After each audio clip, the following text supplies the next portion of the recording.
তো বন্ধুরা, আজকে আমি তোমাদের কাছে নিয়ে চলে এসেছি ময়দা দিয়ে খুব সহজেই নরম তুলতুলে রেসিপি কিভাবে তৈরি করবে।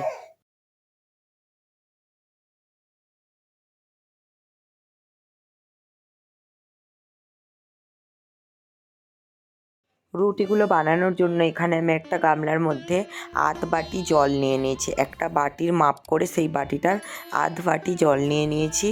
আর নিয়ে নিয়েছি একটু, তাতে দিয়ে দিলাম এই গরম জলটাতে সাদা তেল আর একটু লবণ। আর যেই বাটিটায় জলটা মেপে অর্ধেক বাটি জল নিয়েছিলাম, ঠিক ওই বাটিটার করে এক বাটি ময়দা নিয়ে নিলাম। তোমরা যদি এক বাটি জল নাও তাহলে 2 বাটি ময়দা নিও। তো ময়দাটি নিয়ে ভালো করে ময়দাটাকে মেখে নেব। যদি খুব পাতলা বলে মনে হয় তাহলে হালকা একটু ময়দা দিয়ে দিতে পারো। আমার এখানে একটু পাতলা হয়ে গেছিলো, তাই আমি হালকা একটু ময়দা দিয়ে দিয়েছিলাম। তো দেখো, ওইটাকে খুব সুন্দর করে একদম হালকা হাতে ভালো করে মেখে নেব। খুব নরম তুলতুলে করে বেশ ঠাসে ঠেসে মাখতে হবে। যতক্ষণ না পর্যন্ত সুন্দর একটা ডো তৈরি হয় ততক্ষণ ওটা ঠেসে ঠেসে মাখতে হবে। মাখানোর পর তারপরে এখান থেকে আমি দুটো বড় বড় আকারের লেচি করে নিয়েছি। খুব বড় বড় লেচি করবে, আর একদম ছোট ছোট করবে না। তো দেখো, এরকম বড় লেচি করে নিয়ে আবার ময়দা দিয়ে এটাকে বেশ মোটা করে বেলে নেব। খুব মোটা করে বেলতে হবে, একদম পাতলা করবে না কিন্তু। মোটা করে দেখো বেলে নিয়েছি। আর লেচিটা কতটা বড় নিয়েছিলাম সেটাও দেখিয়ে দিলাম।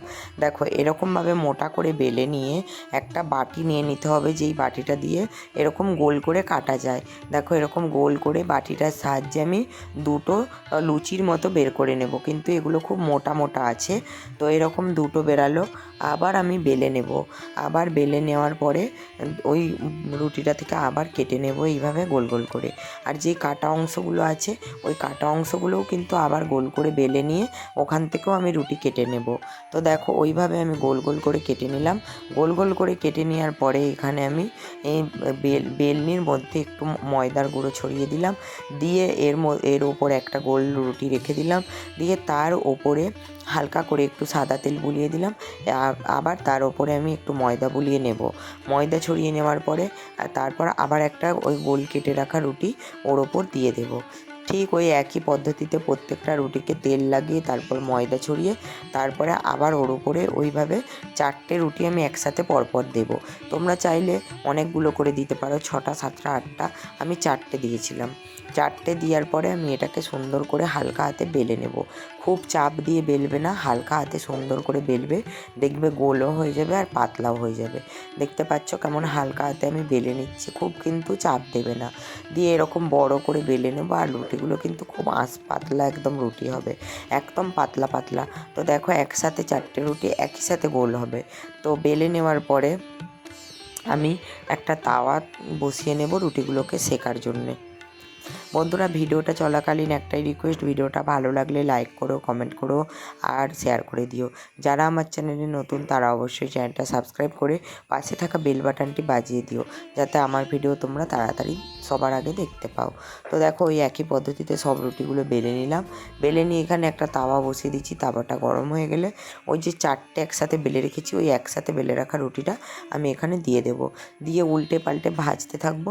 দেখবে অটোমেটিক এর উপর থেকে রুটিটা ছেড়ে আসছে। তো দেখো, এরকম খুন্তির ডগ দিয়ে ঢোকালেই দেখবে আস্তে আস্তে রুটিগুলো একটু সেকার পরেই অটোমেটিক ছেড়ে যাবে। একটু টেনে ধরবে, দেখবে ছেড়ে যাবে।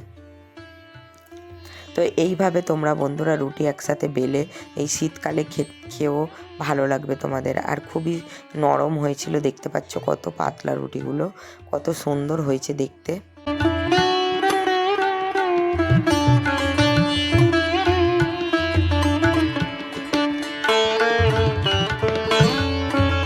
দেখো বন্ধুরা, একটা একটা করে রুটি কেমন এর থেকে ছেড়ে যাচ্ছে, দেখতেই পাচ্ছ। একটার সঙ্গে একটা কিন্তু একদম জোড়ায়নি।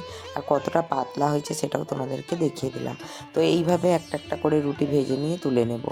আর এই যে এটা ছিল লাস্টের রুটি, এটা না নিচের দিকে ছিল, বেলাটা আমি প্রথমে বুঝতে পারিনি, সেই জন্য ওই রুটিটা একটু ছোট হয়েছে। তো চলো বন্ধুরা, এইভাবে তোমরা রুটি বানিয়ে করে খেয়ে দেখো, আশা করি তোমাদেরও ভালো লাগবে। তো এইভাবে প্রতিটা রুটি আমি ভেজে নেব।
প্রতিটা রুটি আমার ভাজা হয়ে গেছে। তো চলো বন্ধুরা, টাটা, আবার আসবো নতুন একটা ভিডিও নিয়ে খুব তাড়াতাড়ি। ততক্ষণ ভালো থেকো, সুস্থ থেকো।